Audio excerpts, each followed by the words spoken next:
Hello दोस्तों, स्वागत है आप सभी का आपके अपने यूट्यूब चैनल रोनियाल बिश्नोई 17 पर।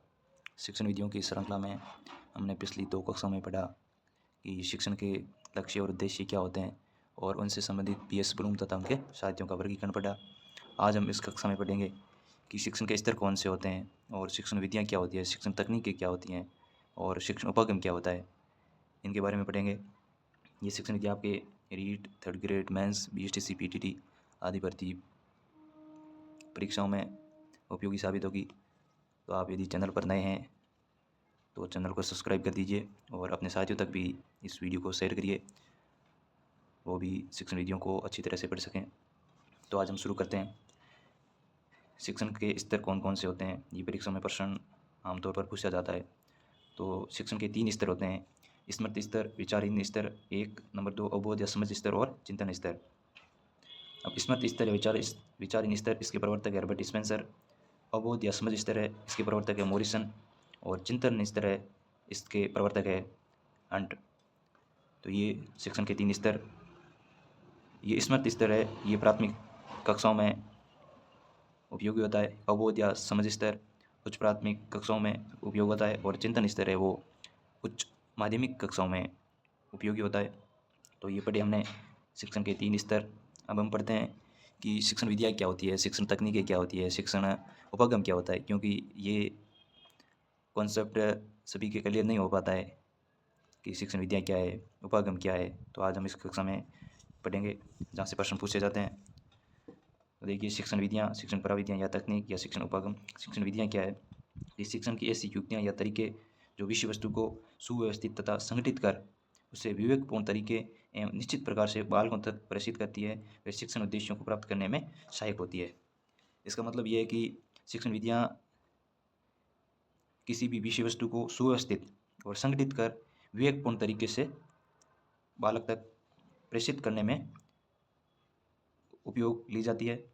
इससे संबंधित परिभाषा स्किनर की कि यदि आपको ये पता है कि शिक्षण कैसे करना है या कैसे करवाना है तो आप किसी को भी कोई भी विषय वस्तु आसानी से पढ़ा सकते हैं। एंडरसन की परिभाषा ऐसा ढांचा जो समान गुणों युक्त भागों से निकलकर बना होता है, वह व्यवहारगत प्रवृत्तियों को प्रकट करता है। थॉर्नडाइक, एक ही कक्षा के बालकों में सीखने की दर में 6 गुना अंतर होता है।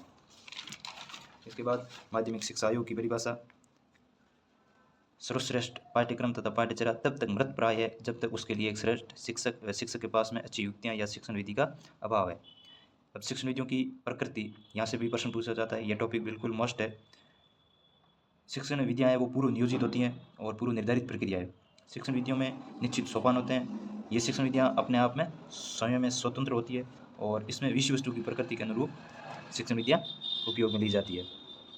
इन शिक्षण विधियों का उद्देश्य क्या है? बालक में कौशल क्षमता का विकास करना, बालक विषय की विभिन्न तकनीकों को सीखता है, बालक शिक्षण सामग्री के उचित उपयोग को सीखता है, बालक संबंधित विषय की विभिन्न अवधारणाओं का दैनिक जीवन में उपयोग करना सीखता है। इसकी विशेषता है कि शिक्षण के उद्देश्यों की प्राप्ति में सहायक हो, विषय वस्तु की प्रकृति के अनुकूल हो, विद्यार्थियों को अधिकाधिक सक्रिय व क्रियाशील रखती हो, व्यवहार के तीनों पक्षों का विकास करती हो, व्यक्ति भिन्नता के सिद्धांतों का पालन करती हो, सामाजिक व अनुशासनात्मक गुणों का विकास करती हो, अल्पव्ययी मितव्ययी हो, निश्चित हो। चुनाव किस तरीके से किया जाना चाहिए? शिक्षण विधि क्रियात्मक तथा गत्यात्मक परिस्थितियों का निर्माण करने वाली हो। शिक्षण विधि पाठ के उद्देश्यों, ज्ञान, अवबोध, अनुप्रयोग आदि के अनुसार हो, व्यक्तिगत भिन्नता पर आधारित हो, उपलब्ध संसाधनों का ध्यान रखकर शिक्षण विधि का चुनाव हो। इसको चुनाव बालक की रुचि, योग्यता, परिपक्वता, अनुभव के आधार पर किया जाए। तो ये शिक्षण विधि का चुनाव इस तरीके से कर सकते हैं। इसके बाद आता है शिक्षण प्रविधि या तकनीक क्या है? ये शिक्षण विधि के कार्य के दौरान उसे सहायता करती है तथा शिक्षण उद्देश्य प्राप्त करने में सहायक है। ये तात्कालिक आवश्यकता होती है, पूर्व निर्धारित नहीं होती है, जबकि शिक्षण विधियाँ पूर्व निर्धारित होती हैं, उनके निश्चित सोपान होते हैं और वो विषय वस्तु के अनुरूप होती है। शिक्षण उपागम, ये एक ऐसा व्यापक दृष्टिकोण होता है जिसमें शिक्षण के उद्देश्य, शिक्षक छात्र अनुक्रियाओं का स्वरूप, प्रक्रिया का स्वरूप, मूल्यांकन का स्वरूप सब कुछ नियत या फिक्स होता है। ये नियम, सिद्धांत, तरीकों, विधियों, प्रविधियों, मूल्यांकन की संपूर्ण या वृहत संकल्पना है। यानी उपागम में तकनीक आ जाती है, शिक्षण विधियाँ आ जाती है, नियम आ जाते हैं, सिद्धांत आ जाते हैं, मूल्यांकन की प्रक्रिया आ जाती है। तो आज हमने पढ़ा इस कक्षा में शिक्षण के स्तर और उसमें शिक्षण की विधियाँ, तकनीक और उपागम से संबंधित शब्दावली। तो आशा करता हूँ आपको समझ आया होगा और आप हमें सपोर्ट करिए और हमारे साथ बने रहें। आप सभी का धन्यवाद।